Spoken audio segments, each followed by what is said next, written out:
Hello and welcome to Dateline New Haven. I'm your host, Paul Bass, inviting you to look behind the headlines on the stories that make our community tick.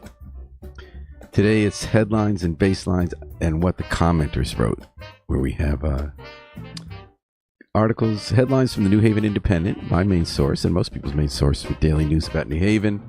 And then not what the reporters wrote, the important information that they started the conversation with, but what our readers wrote in the comment text section. Not every comment they wrote, but the ones I found interesting. Okay. There was a headline this week that I kind of felt was a step toward justice that Dr. Shu, one of the worst slumlords in town, he's had all these fires at his houses and endless code violations over the years. He was in court. The headline was Landlord Requests Accelerated Rehabilitation. So they're actually criminally charging him for this one house that's had 3 fires in 2.5 years, one within weeks of each other because the gas was turned on after Southern Connecticut Gas Company turned it off, and the good doctor asked for rehab. Say, I won't do it again, although he kind of does this stuff again every week, and then you can have it wiped from my record. Judge has to decide on this. Here's some of what our commenters had to say about that. Neighbor wrote, "This business owner cares not for our laws, our fire department, or our people. 18 fires is egregious." That's referring to 10 years. There have been 18 fires at Dr. Chu's 20 rental properties in New Haven. Norma QB writes, "It's not as black and white as the articles make it seem. It's lazy and irresponsible journalism to lump all the fires together to fit the narrative of a negligent landlord. Included in this count of 18 fires are deliberate arson by tenants and accidental cooking fires, among other things. Worst of all, the fire that gets most brought up is on Elm Street, where a young man, Kenneth Mims, lost his life. The night before that fire, Kenneth called 911 3 times in a mental health crisis at 7:58 p.m., 8:01 p.m., and 1:01 a.m., hours before the fire was reported, 9:01 to 6:20 a.m. But no one ever showed up to help him. If they had, the fire and that death could have been avoided. Where is the investigation into this? Where is the justice for Kenneth?" It's an interesting point. Kevin McCarthy. Norma QB, I think there's a matter of omission. I think that everything that Laura wrote in the article is correct, but the fact that Kevin Mims' death has been determined to have been an arson suicide is relevant and should have been the story. Well, Kevin, the story wasn't about that. It was about a completely different house, a completely different kind of violation.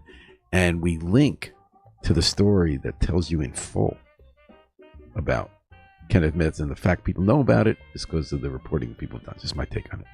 Notes wrote, "The city has no idea who turned the gas back on. No victims and no evidence Dr. Shu turned the gas on. So why is he in court again?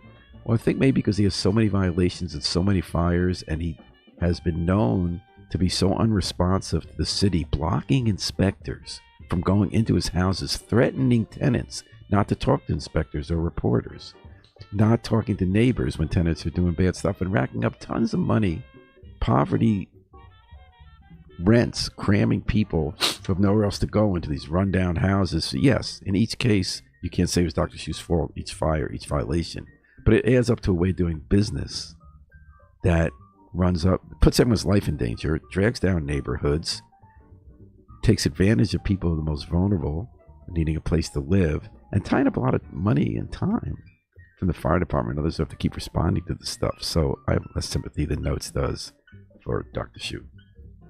Think Twice writes, oh wait, this is what the commenters are, not what I'm commenting. Sorry about that. Think Twice writes, "Dr. Shu's pattern of behavior raises serious concerns that go beyond isolated incidents.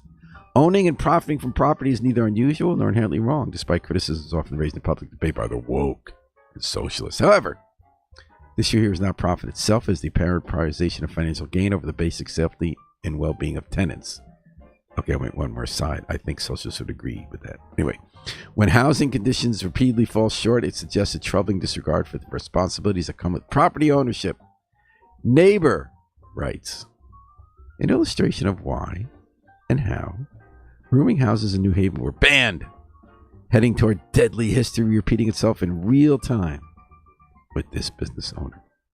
Here's my favorite name recently chosen by a commenter. This commenter calls themselves "This Is My Work Account."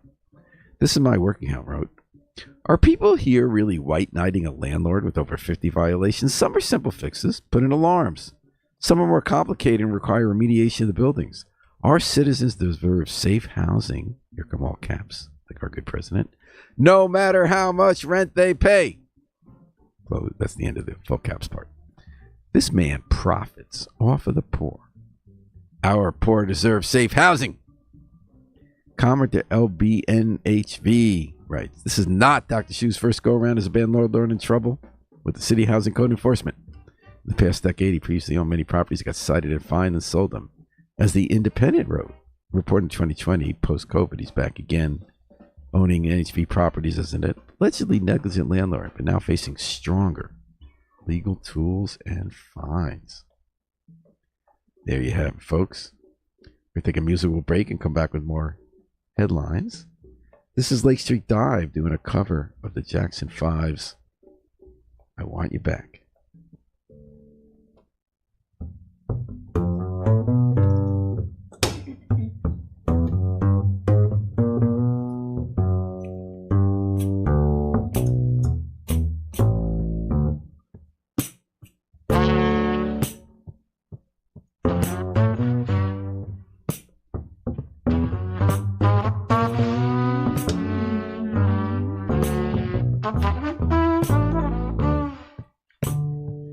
When I had you to myself, I didn't want you around. Those pretty faces always made you stand out in the crowd. But someone picked you from the bunch. One glance was all it took. Now it's much too late for me to take a second look. Oh, baby, give me one more chance. Won't you please let me back in your heart now? Oh, darling, I was blind to let you go. Now that I've seen you in her arms, trying to live without you is a one long sleepless night. Oh, let me show you, boy, that I'm wrong from right. And every street I walk on, I leave tear stains on the ground.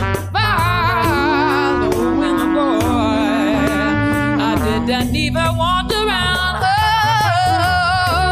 Oh, baby, give me one more chance. Won't you please let me back in your heart now? Oh, darling, I was blind to let you go. But now that I've seen you in her arms, yeah. Oh,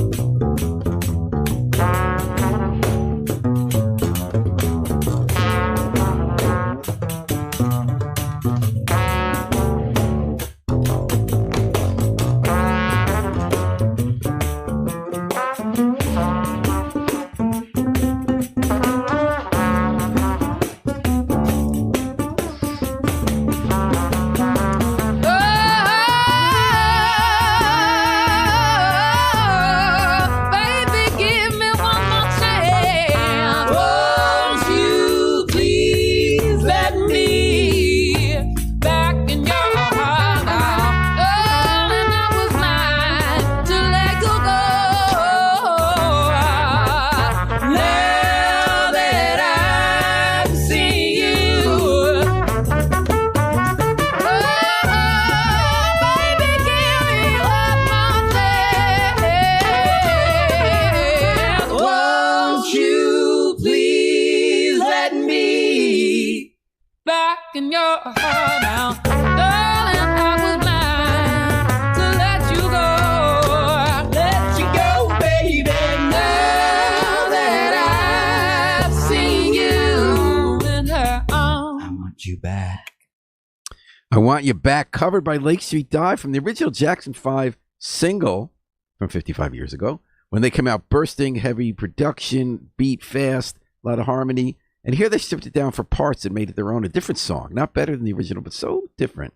And, Bridget Kearney, especially in the upright bass, fills in a lot of those gaps. It's a quieter, steadier shuffle type with the same harmonies kind of still, but where she fills in those empty spaces with bass playing, I think is one of the secret weapons of Lake Street Dive. This is Paul Bass, your host on Dateline New Haven. We're doing what the commenters wrote. Headlines from the New Haven Independent. Choice comments from our commenters, the readers who really keep the stories going after the reporters hustle so much around town to get great stories every day. A lot of local reporting, a lot of really interesting, meaty stuff. Then instead of having op-ed columnists, we turn it over to our readers to break it down where they think it all means. One of those stories was Alder vote wraps up condo common charge dispute.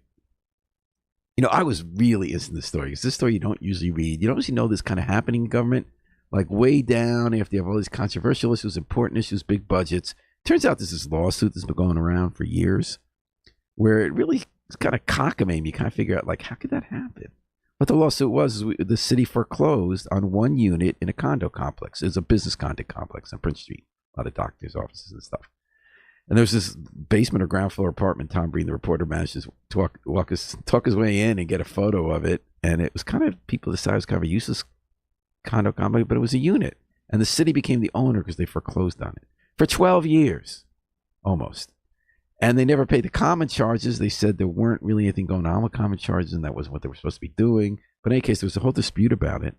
12 years later, we have this apparently, maybe not useless ground floor space that also has some HVAC stuff in it at the house condo complex with $130,000 in accrued charges they didn't pay. So we foreclosed on this property because we weren't getting taxes. And then we went way deeper in debt because then we were the owner and we didn't pay common charges. And it took all this time to resolve it. So the officials came, and you can't blame any one person, and this isn't like the top thing in government, but it makes no sense. And they went to the alders and they said, we're going to approve it, $40,000 we're going to pay out of that 130, and then we'll give up the unit. They said, okay, but you kind of just scratch your head, as did our commenters. There was some dandruff we detected on the CMS when they were filing these, when they're scratching their head. Anyway, Owen at Large wrote, quote, how did we end up with an unusable room with just a boiler and mechanicals in it? Fairhaven Alder Frank Redente asked during the committee hearing on it. Ward said that the city, that's the lawyer, initially thought the property could be useful to the city and ultimately found that not to be the case, close quote. Owen adds, our NH City professionals at their finest.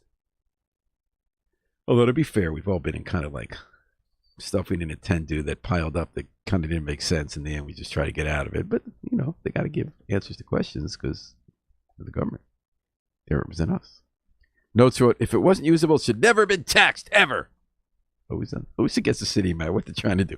The premise of the original tax bill and the foreclosure never should have happened. Thank you to our great lawyers for continuing the charade and costing us lots more money. Heather C. If it's unusable, uninhabitable utility room space, it shouldn't be taxable as usable space, nor should it be considered a unit.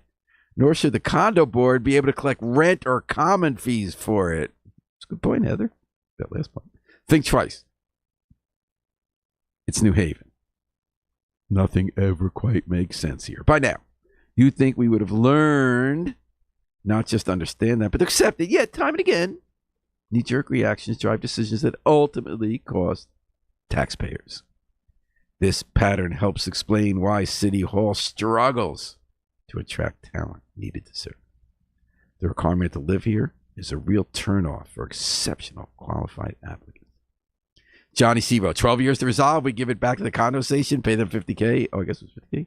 And let's not forget the $21,000. We paid for it. Did anyone from the city look at it before we bought at it? Well, we closed.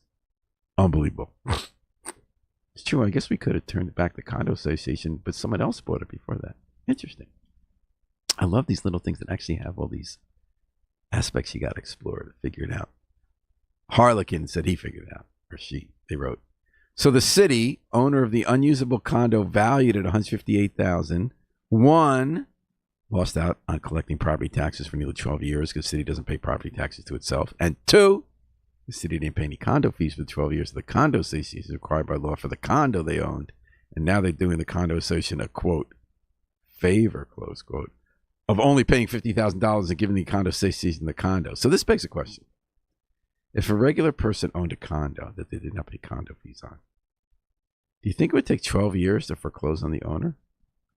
The city is getting preferential treatment in the courts.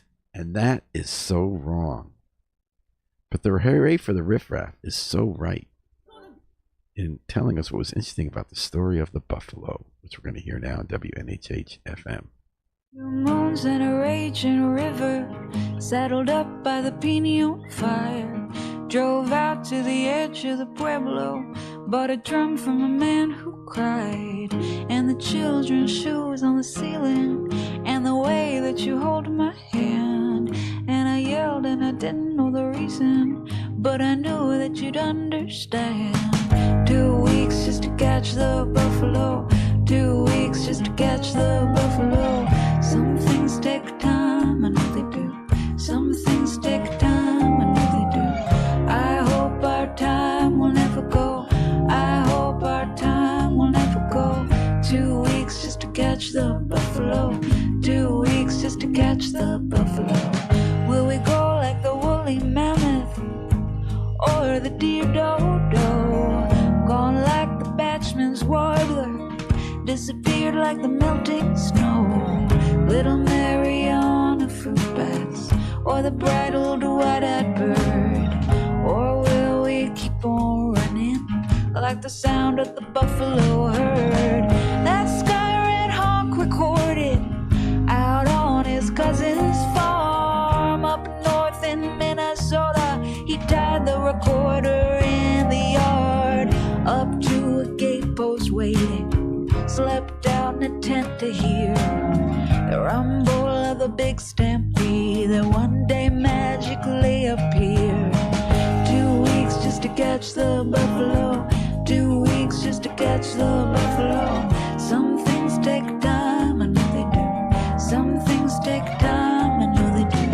I hope our time will never go. I hope our time will never go.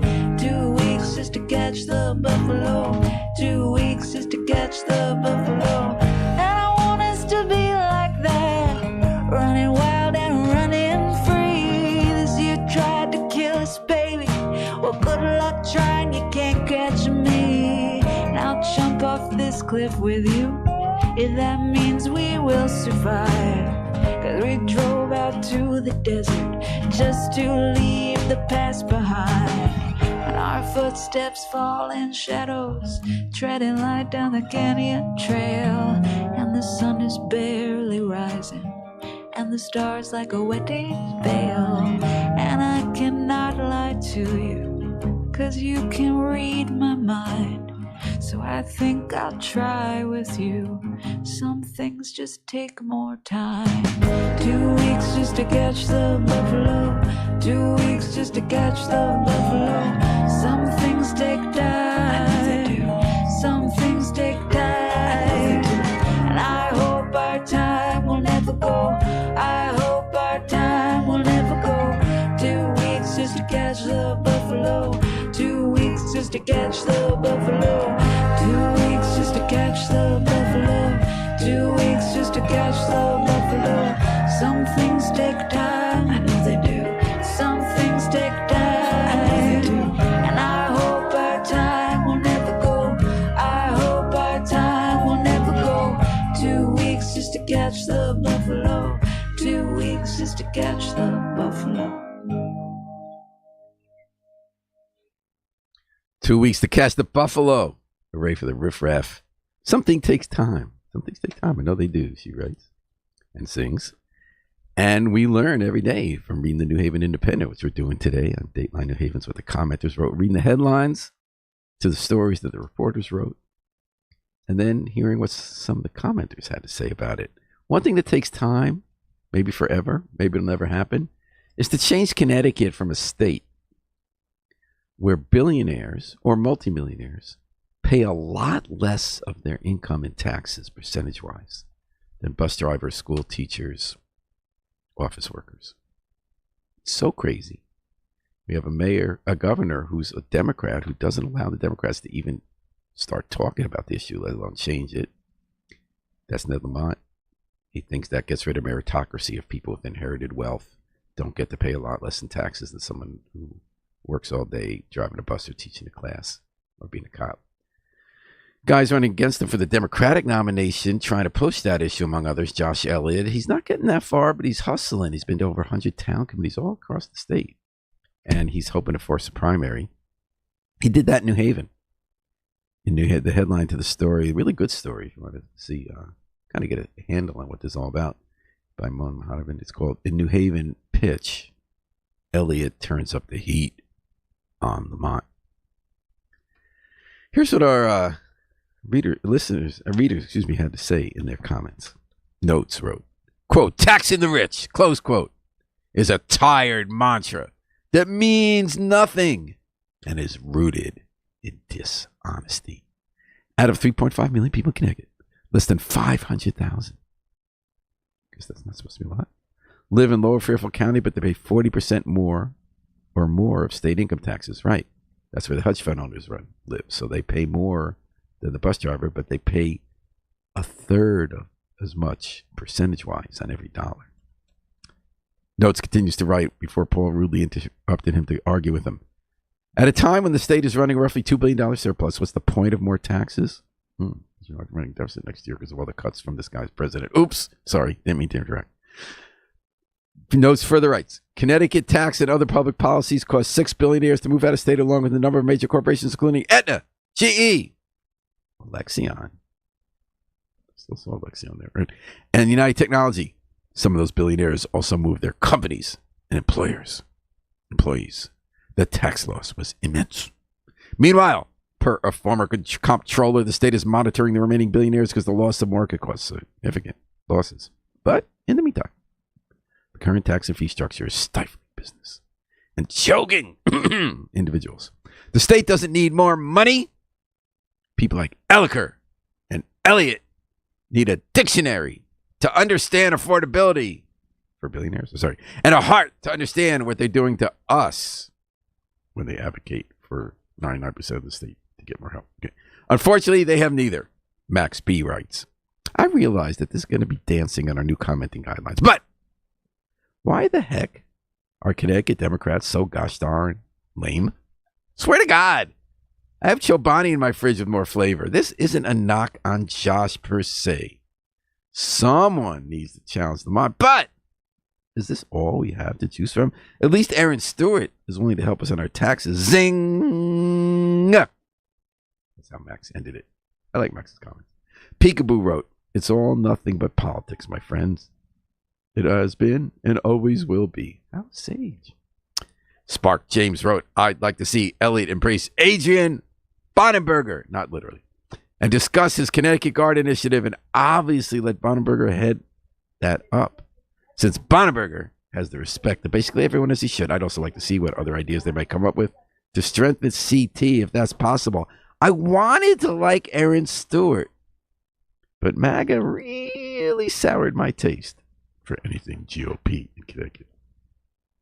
A Bonenberger Elliott approach is my kind of compromise, and I bet others would agree if they researched it, listened to his interviews, and read his writing. I think Paul Bass interviewed Adrian last month.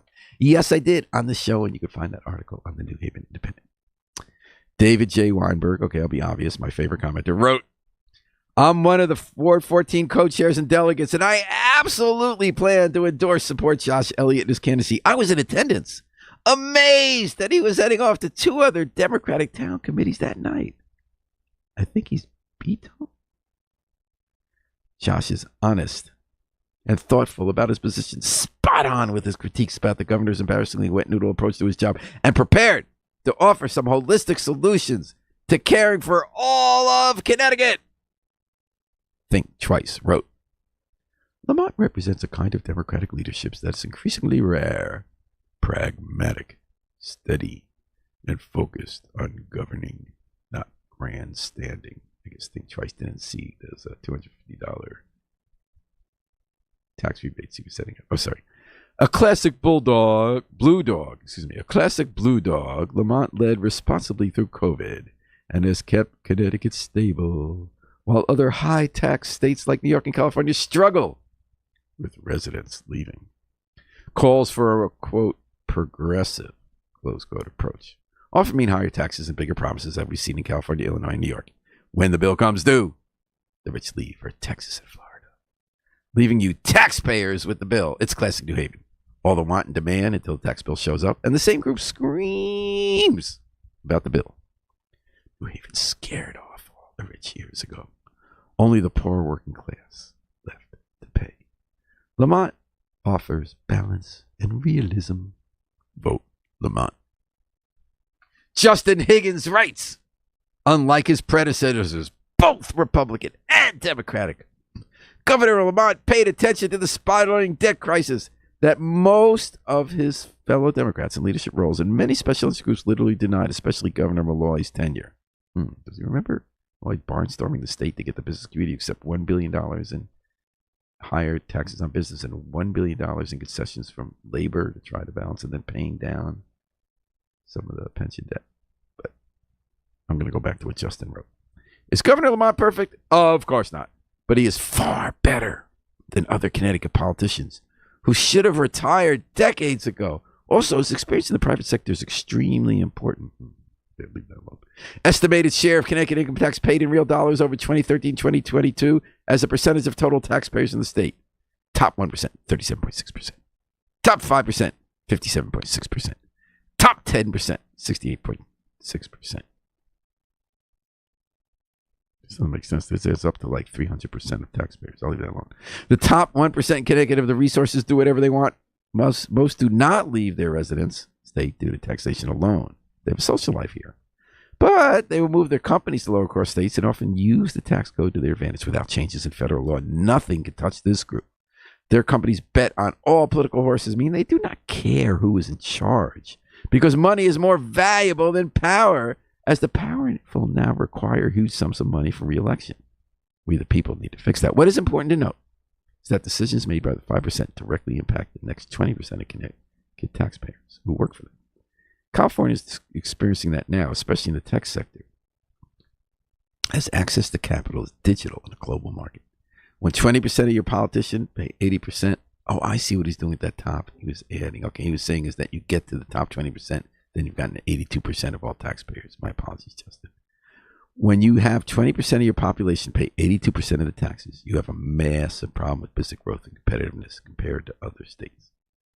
Heather C. wrote, I think Lamont has been responsible fiscally for shoring up our rainy day fund and pensions and other fiscal issues that were worrisome before. But we haven't fully funded pilot. We haven't indexed ECS to inflation.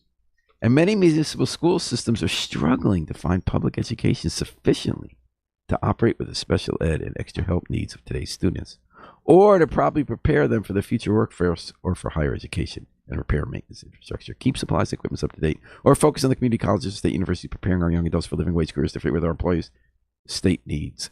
While we do need a ready fund, emergency funds, we have saving more than we need and not balancing against our needs for affordable, subsidized, deeply affordable, and supportive housing for various specific needs, demographics, public education and training, or mass transit needs in state between our municipalities and major employers. The things most major employers have been saying are concerns for relocating or expanding or staying in Connecticut is affordable and suitable sized housing, education, and workforce training, mass transit to make commuting around the state and to our neighboring states besides NYC easier, and to suit all job shifts and locations. Lamont and any other governor needs to focus on those issues. Got it? That was Heather C. Justin Higgins jumped back in. Justin Higgins wrote, I think Lamont has been responsible fiscally for shoring up our rainy day fund and pensions and other fiscal issues that were served before, but we haven't fully funded pilot. That's what Heather wrote. While we do need a rainy day emergency fund, we've been saving more than we need. All right. That's our take on the governor's race right now. Here's our take on LL Cool J when Mama said, knock you out.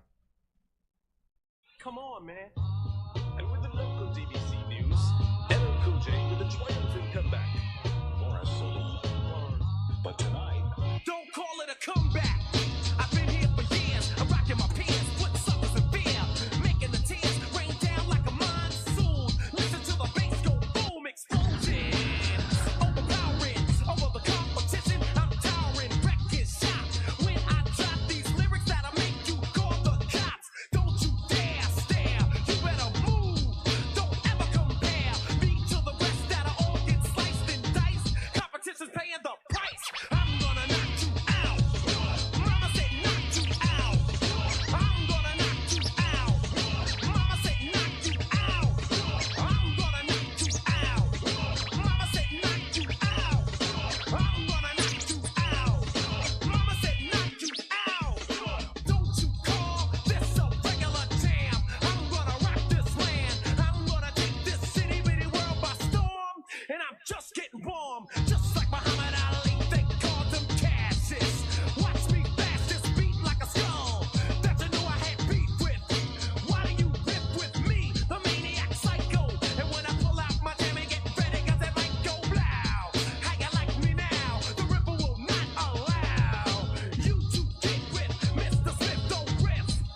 Mama said, knock you out from LL Cool J on WNHH-FM's Dateline New Haven. We're reading the headlines and what the commenters wrote today. We're trying to knock you out, not just with the stories that are in the New Haven Independent, but what our wild and woolly commenters have had to say about it. Here's a story that I found very interesting. Residency requirement waivers proposed. That doesn't sound like such interesting words on their own, but what it adds up to is we have this rule. If you run stuff in New Haven government, you're supposed to live in the city. Now, they always try to find exceptions for it piece by piece when the rule is that you need to live here. Now, the police chief, who I think everyone wants to approve, and but the question is, he's not sure he can move here, and so the mayor's trying to get exception for him, and the Board of Alders, the legislative body in New Haven, is trying to have some kind of system to that, because this isn't the first time this has come up when there's somebody you thought was good for the job and you want to make an exception for him. I like this issue because I don't really have personally, I'm a very opinionated person. I kind of see both sides of this whole thing about residency. It's not the one that keeps me up at night, but I think it matters and it's worth talking about. And both about the specifics of how you make the exceptions, or whether you should just get rid of it, or whether you should codify it more for everybody. And believe it or not, our readers had something to say about that, and they commented on it. Here's what some of them wrote. Steve5682 wrote, the residency requirement should be just that, a requirement. Think Twice thought twice about it. Here's what Think Twice wrote after thinking twice about it. A case by case is a fair request. About a family of school-age children, I would not consider the position due to putting my children in the New Haven school system. Also, being a homeowner, I would not sell my house to live in a poorly managed tax-heavy town. I would also add, not being a resident of New Haven, I would be loyal and strive to perform my duties to the best of my ability to make my department better. Krennic. I'll spell that for you. Krennic. Reader Krennic wrote, how does your statement make sense? Shouldn't you want a superintendent that lives in New Haven because they would be making decisions that involve their own children too? Or, say, a finance director who has to bear the financial burdens of their own decision? Think Twice wrote twice. This is what Think Twice wrote. A case-by-case approach makes more sense of rigid residency rules. For reasons of public trust and optics, a superintendent with school-aged children should send them to the schools they oversee. But that logic doesn't extend to every role. Does the police chief or fire chief living in town translate to less crime and fires? A finance director's effectiveness isn't determined by where they live. Just as CFOs of major corporations aren't required to reside near headquarters. New Haven has enforced residency requirements for superintendents and chiefs before, but the results raise a fair question. The police actually deliver better outcomes, and I would mention, without naming names, when a chief lives somewhere else and has a little apartment they don't really sleep in, but give out to friends for parties, is that living in New Haven? I don't know. Sorry about that. Galaxy Glue, and you'll know why, spells it Galxie, for those who might be familiar with that term, wrote, and maybe that could influence what you think about what they wrote. You should be living in the community you represent. Like, yes, let me represent the needs of a community I do not live in because I know what's best for them. KT Mulvaney, talking about Dave Zanelli is the head of the police, is the police chief nominee who this was prompted by. Zanelli isn't the head of criminals, but he should have to live under the police department policies that affect New Haven residents. Like that policy they had for always riding with their lights on, or even when not signaling someone to pull over. Or perhaps more to the NHI Common Section general interest, he should have to pay higher property taxes driven up by the budget he proposed for his department. Retired MD wrote, change the headline, quote, Elliker says city isn't a place where smart people want to live. Close quote. Okay. Johnny C. wrote, I do not believe in residency requirements, especially in this day and age where both spouses usually work. That's actually true about Zanelli's case. His wife in Stonington is a public school teacher, and his kids are involved in that community. This is more of what Johnny C. wrote. If a husband worked in Stamford and the wife worked for the city, it would be completely reasonable. They might want to live somewhere in between. And of course, if you had children and took a look at the school system, you would never even apply for a job that required residency here. That said, that is the current rule. It should apply for all. Rich C. wrote, you want the brightest people. Not living in NH is a good sign. And nicer houses for less money is reason enough to live outside. Tax haven. You know, Rich, see, I would put average IQ of New Haveners up against any other place in the state, but let me continue. All the smart people have moved out of town around New Haven and are glad to pay more to get them. Ask the teachers jumping ship. 4SQ wrote, I find this amazing. First, Elliker says we need to pay more to get top talent and doles out heavy raises from COVID money and from taxes on New Haven citizens. Now he has, quote, the talent, close quote. But the talent does not want to live here. We're not good enough to live with. But our money is good enough to take. You know what talent. Get lost. We can get along just fine. Go and get the same job in the town you live in. Alder Furlow, get some guts and stand up for our city and taxpayers. City Yankee 2 writes, if you don't care to live in the city, you should not be working for it. Making exceptions is the same as not having a residency rule. Exclamation point, exclamation point, exclamation point. Come on now. No punctuation. Commenter named A Tale of Two Cities, and this is what A Tale of Two Cities wrote. Stop pretending with the fake processes of going back before committees and then the public, when the likelihood is they've already made backroom deals to pass it. Wow, A Tale of Two Cities snuck in the back room and found out all about it. Wow. Continues to write. The amount of staff that he hired from outside New Haven is ridiculous. And to apply, he can't find qualified individuals within New Haven is offensive. I think it's convenient to hire non-residents. They don't care. They don't live here. They don't see what goes on here. An actual resident would hold them to a higher standard. You can't bamboozle someone who leaves the city at 5 o'clock and doesn't have to witness all the bullshit in these neighborhoods. I highly doubt the people they already hired who didn't live here actually moved here. Who verifies it? An Elliker staff member? I wouldn't trust them. I bet half, if not all of them, never moved here. The Independent should confirm they actually live here, like you tried to do with a resident that was running for alder last year in Fairhaven. David J. Weinreb, and I'll admit it again, my favorite commenter, wrote, I think people have the capacity to care about more than one place or have a variety of important reasons that drive people to live where they do. I live and work in New Haven. It's helped me do my job well. I wish more educators did. And, that was all caps, by the way, I understand that people have ties to many places. I think I side with, quote, build a nuanced and creative approach to building a city's leadership team, close quote. And when you recruit people, investigate/interrogate their investment/connection/commitment to New Haven. Where you live can be a proxy for that. But sometimes it isn't. Whoa! We have some commenters, or at least one there. Well, commenters have a lot to say, and thank you so much for commenting in The Independent. And I'm sorry if I got a little snarky jumping into that back and forth. The internet does not always bring out the best in people, but we do our best. We report the news. You help us break it down. And thanks for joining me on Dateline New Haven today to read what the commenters wrote. I'll tell you what's a nice antidote for screens and the internet. This song.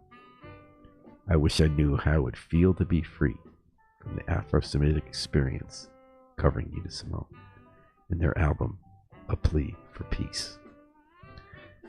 This is Paul Bass, inviting you to fly free with us all day and all night and all weekend long at WNHH, New Haven's home for community radio.